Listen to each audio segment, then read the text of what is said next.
Alô, gente!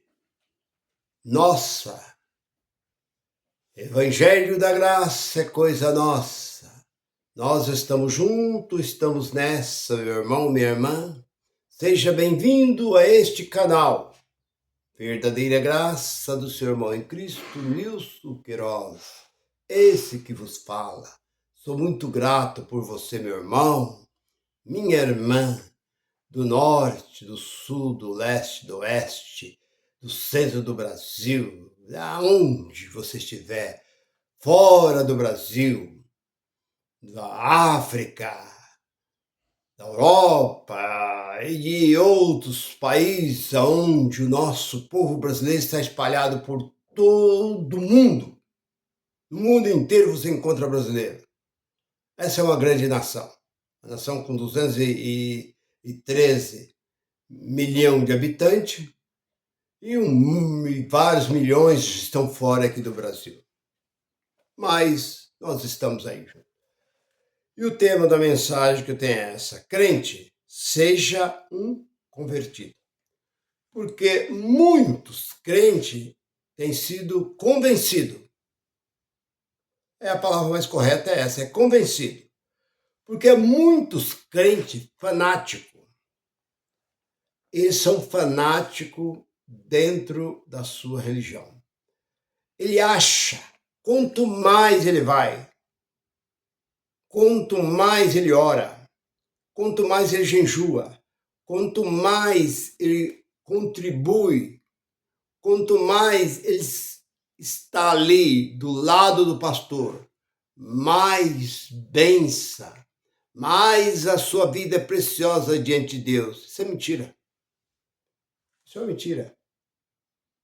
Eu tenho uma experiência, não é que eu li, não, 46 anos, desde 77 até o dia de hoje. Eu hoje estou na graça, mas dentro da graça estou olhando tudo que está acontecendo dentro do sistema. Eu entro no computador, estou vendo os programas, Daniel Contígio, Ciência Cristã, onde vem os grandes ex-pastores, bispos e apóstolos que saíram de dentro. Testemunho de Jeová, Congregação Cristã do Brasil, que eu nunca esperava isso, né? Dos Mormons, e vem e conta toda a podridão que existe lá dentro. Vem debaixo da Assembleia de Deus, nem se fala Assembleia de Deus. Você olha a Assembleia de Deus, parece aquela... Eles chegam e contam. Tive 50 anos dentro da Assembleia de Deus. Eles vêm e ele mesmo dá o depoimento dele, tudo que ele passou dentro da Assembleia. Aí você fala assim, isso é montagem não, porque eu também vivi lá dentro. Eu vivi lá dentro, eu sei muito bem. O que eles falam, eu assino embaixo. Então eu vou no programa aí do Haffer, é o Voo da Coruja, e vem as pessoas gravam aquelas imundícias lá dentro e traz, ele põe no programa dele para a gente ver, não é que ele está falando não, porque falar é uma coisa e provar é outra. Ele fica do lado e está passando a gravação, vendo aquelas berração que aqueles homens de paletó e gravata estão fazendo com o povo. E a gente então assiste tudo isso. Então, meu irmão, por isso que hoje eu trouxe essa mensagem. Sede um convertido, crente seja convertido. Não apenas um fanático. É um fanático, não seja um religioso. Eu tenho minha religião. Minha religião é tal. Existe nome de religião aí que você nunca... Olha, tem cada berração. São berrações. O governo tinha que intervir. O governo tinha que entrar e tentar barrar.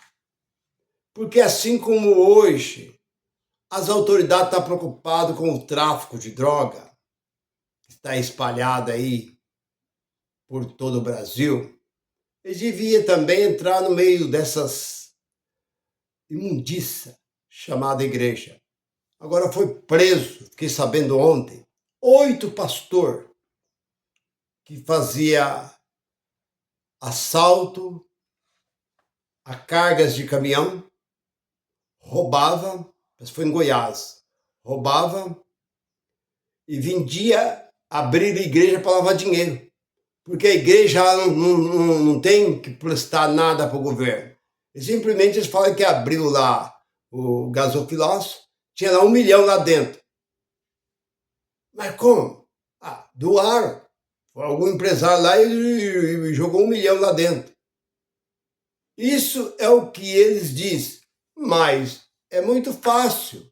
Se o governo querer fiscalizar, isso é a coisa mais fácil. Que o gasofilácio, que tudo tem que estar filmado, tem que ter uma câmera filmando, vendo tudo que está acontecendo ali. Mas isso não existe. Simplesmente chega no banco, deposita lá 3, 4, 5, 10 milhões. Isso aí é dinheiro da igreja. É doação, dinheiro de doação.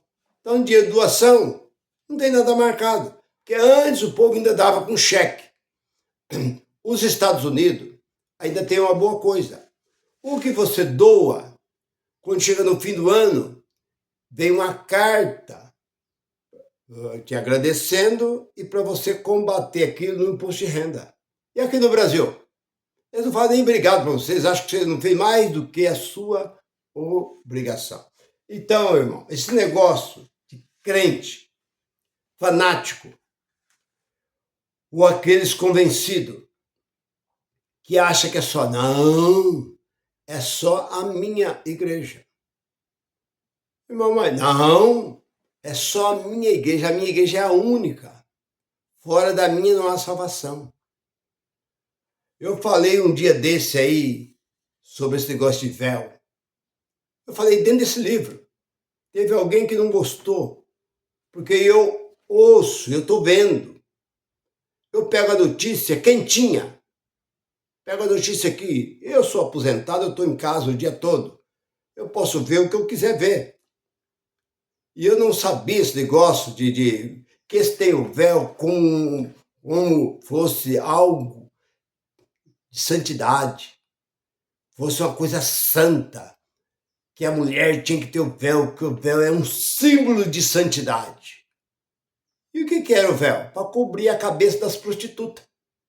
As prostitutas em Corinto, elas tosquiavam seus cabelos, que eu já falei isso daí, tosquiavam seus cabelos, raspavam seus cabelos, para mostrar para os homens que era uma cidade pontuária, onde tinha muito homem, e por causa disso, elas eram muitas vezes perseguidas quando elas vieram para a igreja, começaram a vir para a igreja de Corinto, e elas eram muitas vezes paradas no meio da rua.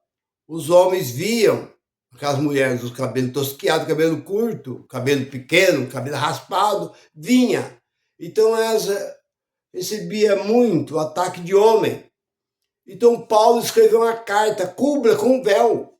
Então o véu nós encontramos lá em Moisés, que quando Moisés desceu do monte, o rosto dele brilhava, ele pôs um véu, porque os filhos de Israel não conseguiam olhar no rosto de Moisés. Eu falei sobre isso, mas teve um ignorante aí que... E eu ouvi uma mulher dando depoimento um dia desse aí, que tem véu que chega a custar R$1.000 um pedaço de pano. E Paulo deu essa doutrina, isso é doutrina não. Ele deu esse ensinamento, não foi nem doutrina. Deu esse ensinamento para a igreja de Corinto, que fica na Grécia. Ele não disse que era só ali, que vocês cubram com o véu. Aonde ela tivesse, ela tinha que estar de véu. Tinha que estar com um pano na cabeça. Se ela estivesse andando pela rua, na feira, na casa dela, onde ela estivesse, ela tinha que estar com aquele pano. Até seu cabelo voltar ao normal. Quando seu cabelo crescer, porque o próprio Paulo diz lá no fim, no capítulo 11 de 1 Coríntios, ele diz, porque nós não temos esse costume, nós cristãos não temos esse costume, nem tampouco as igrejas de Cristo têm esse costume. Então, de onde vocês tiraram isso? Agora vem pessoas ainda querendo, né, ainda tal. Isso era para cobrir a cabeça das prostitutas da cidade de Coríntios. Se você não sabe, procura saber. Abre a boca lá e fala lá, a única igreja que salva, que vem, tal. Aonde? Luiz Franciscan, lá numa colônia italiana, lá em Chicago, Estados Unidos. Eu tive perto, eu não tive tão longe dessa cidade. Lá existia, ele veio com um grupo de pessoas da Itália, fugindo das guerras da Itália, e ficaram ali naquele lugar. E ali ele começou, ele era presbiteriano. Se você não sabe, esse fundador dessa congregação que está no Brasil era um presbiteriano. E ele era contra dízimo. Até que ele não está errado, não. Ser contra dízimo. Ele era contra o pastor, também não está errado. Ele não está errado nem ser contra o pastor, nem contra dízimo, porque Deus não nos deixou os cuidados de homem nenhum. Não existe dentro desse livro aqui Deus mandando algum homem cuidar de nós. O único que cuida de nós é o Espírito Santo, 8:26 de Romanos. O Espírito Santo é o que intercede por vós. Então é o único. E ele criou um movimento, Congregação Cristã. Depois, quando ele chegou no Brasil, cada país ele punha a Congregação Cristã naquele país. Como ele veio para o Brasil, Congregação Cristã no Brasil ou do Brasil. Então foi isso aí. E as pessoas estão lá dentro, falam que fora de lá não há salvação. Só há salvação lá dentro. Se as pessoas deixar a congregação, ele está predestinado ao inferno. Não existe inferno. É outra mentira. Que você não pode adulterar. Se você adulterar, você perdeu a salvação. O que é salvação? A maior parte das pessoas vai perguntar o que é salvação e não sabe. Salvação. Salvação é uma coisa. Salvação, existe a salvação que é do socorro presente. Existe a salvação da mente, limpeza da mente. E a salvação eterna, a vida eterna. E as pessoas fazem uma confusão. É igual o reino. O que é reino? Reino é aqui na terra. Reino não tem nada a ver lá com o céu. Os tais, no capítulo 6 de Coríntios, versículo 10, 11. Os ladrões, os bêbados, os maldizentos, os fornicadores e tal, os afeminados. Não herdarão o reino. O que é reino? Esse reino vai herdar o céu. Deixa de ser idiota. Deixa de ser burro. Procura entender melhor esse livro. O que Jesus mesmo disse. Vocês erram por falta do quê? De burrice. Jesus diz, vocês erram por falta de conhecimento. Eu falo, vocês erram por falta de burrice de vocês. Porque vocês vão atrás daquele peão que está em cima da tribuna. Aquele peão é apenas um vigarista. Porque se ele fosse, na verdade, um homem de Deus, ele ia arrumar um serviço e ia trabalhar. Não ia explorar o povo. Porque Paulo nunca explorou ninguém. Paulo construía tenda. Olha no capítulo 18 de Atos. Nos primeiros versículos ali você vai encontrar Paulo era construtor de tenda. Fazia tenda, vendia para poder comer e beber. Os apóstolos, eles não exploravam ninguém. Comiam o que o povo dava. Se o povo dava, eles comiam. Se o povo não dava, eles ficavam sem comer. Esses são os verdadeiros homens de Deus. Não esse povo que hoje quer viver na luxaria. Mas voltando para o termo, senão eu acabo saindo fora da passagem.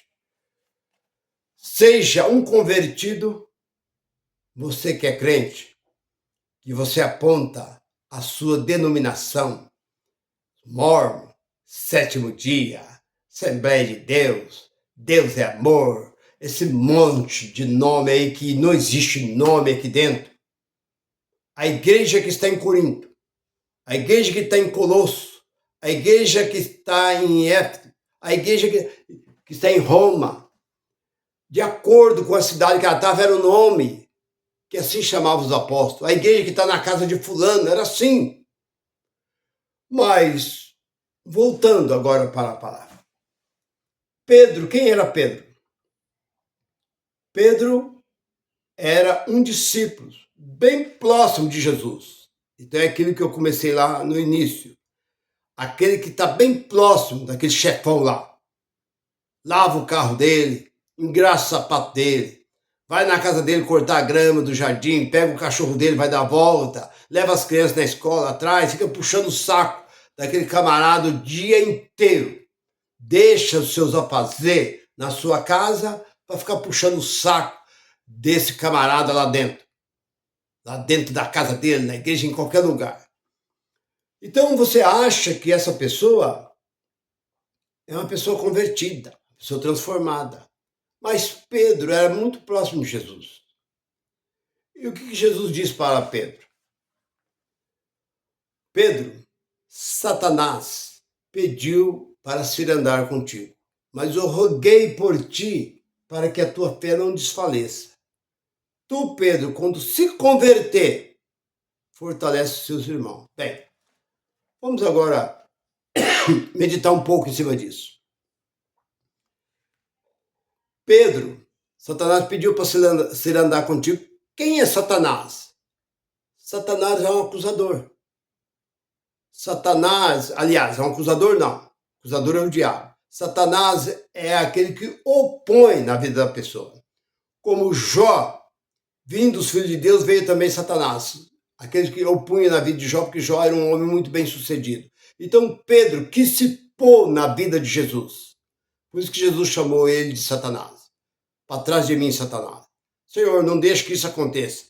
Eu vou orar, tenha misericórdia do Senhor mesmo, para que essas coisas não aconteçam e tal. Para trás de mim, Satanás. É aquele que opõe. Então, muitas pessoas estavam opondo na vida de Pedro. Por isso, Jesus diz: muitos quis opor na sua vida. E eu pedi a Deus para que a sua fé não desfalecesse. Então, Pedro, na verdade, tinha fé, porque Jesus usou esse termo. Sua fé não desfalecesse. Senão ele ia voltar para a pescaria, voltar a pescar. E aí Jesus diz assim: Pedro, quando tu se converter, ele não tinha conversão. Se ele tivesse conversão, ele não tinha cortado a orelha porque ele sabia que tudo aquilo tinha que acontecer. Jesus já não tinha dito que ele ia ser preso, ia ser entregue na mão do sacerdote e tal, ia ser crucificado. Por que ele arranca da espada e tenta cortar o pescoço do soldado que foram ali? E por que ele andava com espada? Ele não confiava. Ele falou: eu estou do lado do mestre, qualquer coisa o mestre... Mas andava com a espada. Hoje a pessoa porque o anjo do Senhor acampa, 34:7 de Salmo, o anjo acampa. Acampa porque vocês andam cercados de guarda-costa. Andam cercados de segurança. Por que anda com um carro blindado? Porque vocês não confiam nesse Deus que vocês pregam. Vocês pregam um Deus fajuta, que nem vocês acreditam nele. Vocês são tudo uma cambada de ateus. Vocês são dinheiristas. É isso que vocês são. Nada mais do que isso. Vocês carregam esse livro aqui para disfarçar. Mas vocês não creem em nada que está aqui dentro desse livro. Vocês vão pelo seu achismo. O estatuto da igreja diz isso. O estatuto da igreja diz que não podemos beber. Onde está escrito isso, que nós não podemos beber aqui dentro? Quem diz que nós não podemos beber? Aqui está dizendo que a mulher não pode usar joia, brinco, anel, pulseira, corrente. Quando as mulheres saíram do Egito, o que elas saíram? Carregadas de ouro. Ou brincos grandes, colar, pulseira, anéis, tudo de ouro. Saíram. E era o verdadeiro, aquele povo era o verdadeiro povo de Deus. Eram os filhos, eram os descendentes de Abraão, de Isaac e de Jacó. E saíram carregados de ouro. Quem diz você não pode beber? Está escrito aqui dentro que não pode beber? Não, mas Deus não permite. O que diz 9:7 de Eclesiástico? Coma e beba o seu vinho com alegria, que Deus se agrada disso. O que Jesus fez na festa, lá em João capítulo 2, ele transformou a água em guaraná, em suco, transformou a água em vinho. E todos eles beberam, porque é a bebida dos judeus. Agora, o que a Bíblia nos diz que não vos embriaguei. E o embriagar não quer dizer nada. Para que não haja discussão, contenda. Foi isso, nada mais do que isso. E o mesmo apóstolo Paulo escrevendo lá em 2 Tessalonicenses, capítulo 2, e versículo 16 e 17, não vos julguei pelo comer e pelo beber. Como é que vocês ficam julgando o povo aí? porque come, porque bebe. Come a carne que vocês quiserem, bebe a bebida que vocês quiserem, né? Porque isso, lua, festa, sábado, tudo isso acabou, não existe. Então Jesus disse para Pedro, Pedro, dia que tu se converter, fortalece os teus irmãos. Por quê? Pedro não tinha conversão. Tomé não era convertido. Filipe não era convertido. Eles eram uns admirador. Mas o que é conversão, então, irmão Nilson? Conversão é transformação de vida. Vida transformada. Senhor, mostra-nos o caminho. Se mostra-nos o caminho, porque eles não tinham conversão, eles não estavam acreditando em Jesus. Mostra-nos o Pai, porque eles não estavam acreditando. Então, havia entre eles dúvida entre eles. Então Jesus foi bem claro num dos mais comentados dos apóstolos, Pedro. Pedro, o dia que tu se converter, fortalece teus irmãos. E quando foi que Pedro se converteu? Depois que Jesus foi preso, aonde ele chorou por 3 vezes, quando Jesus perguntou, lá no capítulo 21 e 23 de João, Pedro, tu me ama, apacenta os meus cordeiros. Tu me ama, Pedro, tu me ama. Pedro chorou. Aí Pedro, depois de Pedro transformado, aí eu digo que ele foi convertido, porque ele não tinha medo de ameaça, ele não tinha medo de prisão, ele não tinha medo quando prenderam ele, que o anjo chegou para soltar, o que ele estava fazendo? Ele estava em desespero lá dentro, ele estava dormindo. Ele estava tão tranquilo, sossegado, que ele estava dormindo. Por quê? Porque ele tinha certeza que aquele pela qual o chamou estava com ele. Ele não estava sozinho ali dentro. Então, Pedro foi convertido depois da morte de Cristo. Então é isso, ô crente, entenda bem. Não seja fanático, não seja um religioso, não seja um convencido, mas seja um homem ou uma mulher transformada. A transformação ela vem de dentro para fora. Não é a sua veste, não é o seu paletó, sua gravata, não é a sua maneira de vestir, o seu carro bonito, a sua casa bonita que vai chamar a atenção, mas é o que procede de dentro para fora. Você é aquela pessoa prestativa, aquela pessoa que está pronto para socorrer o seu próximo em tudo o que o seu próximo precisar, você está ali. É isso que este livro manda. Essa é a verdadeira conversão de um crente. Então não é uma religião, a maior religião, aquele templo bonito, aquela catedral, aquela coisa. Para que isso? Qual a diferença? Onde Deus mandou você frequentar algum desses lugares? Que Jesus disse para a mulher samaritana? Não é no monte nem no templo em Jerusalém. Mas os verdadeiros adoram onde ele está, porque nós somos templo e morada do Espírito de Deus. Então, crente, sejam transformados em Cristo ressuscitado. Graça e paz para todos. Bye, bye.